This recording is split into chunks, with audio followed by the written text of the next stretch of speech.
안녕하십니까. 세상을 거주는 남자 이상훈입니다. 오늘은 삼성의 엑시노스에 대해서 말씀드리겠습니다. 엑시노스의 미래와 관련해서 이런저런 말이 계속 나오고 있습니다. 이 삼성의 CEO가 갤럭시반의 AP를 만들겠다고 한 이후에 더 많은 억측이 쏟아지고 있습니다.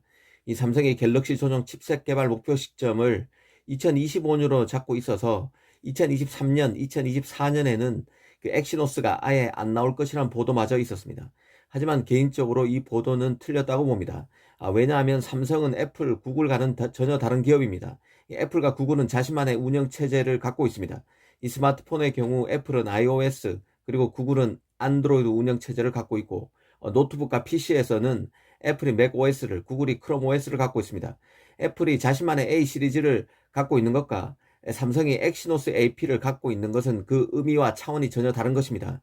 애플은 iOS가 자체 운영 체제이기 때문에 자신의 AP인 A 시리즈를 통해서 폰 성능, 배터리 수명을 비롯해서 소프트웨어 업데이트 등에서도 확실한 장점을 가질 수 있습니다. 하지만 엑시노스는 자신만의 운영 체제가 없기에 안드로이드 OS를 쓰고 있고 그래서 최적화에도 한계가 있습니다. 아무리 퀄컴이 뛰어난 설계 기업이어도 스마트폰에 들어가는 AP에서 애플의 A 시리즈를 넘기 어려운 이유이기도 합니다. 그런 맥락에서 갤럭시 폰만을 위한 AP라는 삼성 CEO의 발언에 너무 과도한 의미를 부여하면 대려 큰 그림을 놓치게 됩니다. 삼성이 더 노력하겠다는 의미로 받아들이는 게 맞다는 생각입니다. 더구나 삼성은 종합 반도체 기업입니다. 애플, 구글처럼 설계만 하는 기업이 아니죠. 특히 엑시노스는 삼성 파운드리의 성장을 견인하는 지렛대 역할도 맡고 있습니다. 삼성은 곧 3나노 칩 양산에 나서야 하는데요. 엑시노스가 마중물 역할을 해줘야 합니다.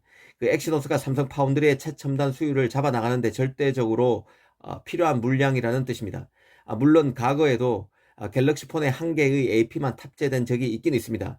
바로 지난 2015년 스냅드래곤 810 칩셋에서 심각한 발열 현상이 발견돼서 갤럭시 S6 시리즈에 엑시노스 7 칩셋만 전량 탑재된 적이 있습니다. 하지만 이때는 엑시노스가 아닌 스냅드래곤이었습니다. 그리고 삼성 파운드리의 포지셔닝도 지금과는 완전히 다른 시절 얘기입니다.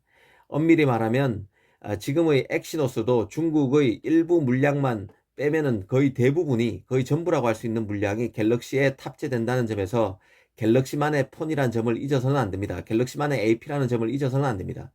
더구나 엑시노스는 CPU 전용 IP 개발을 전담하던 몽고스 팀을 해체한 상태고 엑시노스 2200부터는 AMD와 GPU 협업도 하고 있는 상태입니다. 이런 점을 간과하지 말아야 합니다. 삼성이 자신만의 특별한 AP를 만들기 위해서 수년간 엑시노스 출시를 접을 단계는 절대 아니라는 뜻입니다. 그런 맥락에서 최근 갤럭시 클럽이란 외신에서 눈에 띄는 소식이 있었는데요. 삼성이 두 개의 엑시노스 칩을 개발하고 있다는 것입니다. 하나는 회사의 주력 제품인 갤럭시 S23 시리즈에 사용될 엑시노스 2300이고 다른 하나는 저렴한 가격의 갤럭시 스마트폰에 탑재되는 AP라는 것인데요. 삼성은 이미 5나노 칩도 이원화해서 만들어 왔습니다. 중국 중저가 스마트폰을 겨냥한 엑시노스 1080 그리고 삼성 갤럭시 S21에 탑재됐던 엑시노스 2100 같은 5나노 칩이 있었는데요. 이것은 같은 5나노 칩이지만 서로 다른 버전입니다. 엑시노스 1080은 가령 ARM의 코어텍스 A78을 썼지만 프리미엄 AP인 엑시노스 2100 같은 경우는 ARM의 코텍스 X1을 활용했습니다. 프리미엄 IP죠. 이런 것처럼 엑시노스 2300도 분명히 나올 것이고 이 제품과 짝을 이룰 보급형 엑시노스도 나온다고 저는 보고 있습니다. 사실 엑시노스의 역사는 굴욕으로 점철돼 왔습니다. 엑시노스 990 같은 경우는 삼성의 커스텀 코어를 탑재한 마지막 AP였지만 스냅드래곤 865에 비해서 단점이 많았습니다. 그래서 당시 갤럭시 폰 에오가로부터 호된 질책을 받아야 했고 결국 삼성은 자체 커스텀 코어를 개발하고 있던 몽고스 팀을 해체하는 특단의 수를 뒀습니다. 이후 나온 엑시노스 2100은 몽고스 IP를 버리고 다시 ARM의 CPU 코어를 탑재했는데요. 하지만 이 역시도 GPU에서 스냅드래곤의 현격히 뒤지면서 삼성은 왜 엑시노스를 포기하지 않느냐는 비판을 또 들어야 했습니다. 그래서 삼성이 선택했던 게 GPU 성능을 끌어올리기 위한 AMD와의 협업이었습니다. 이런 히스토리를 안다면 엑시노스 2200에 대한 기대감은 결코 가장되거나 무리한 게 아닙니다. 그런데 애석하게도 엑시노스 2200도 발열 문제에 따른 게임 최적화 서비스 사태를 맞아서 이미지마저 시추하게 됩니다. 결국 AP 경쟁력에 대한 의구심이 제기됐고 하살은 AP를 넘어 파운드리로까지 날아간 상태입니다. 하지만 실패가 실패로만 끝나는 게 아닙니다. 테크의 세계도 인생처럼 마찬가지인데요. 지금은 엑시노스가 절치부심해야 할 시간이지 포기할 시간은 아닙니다.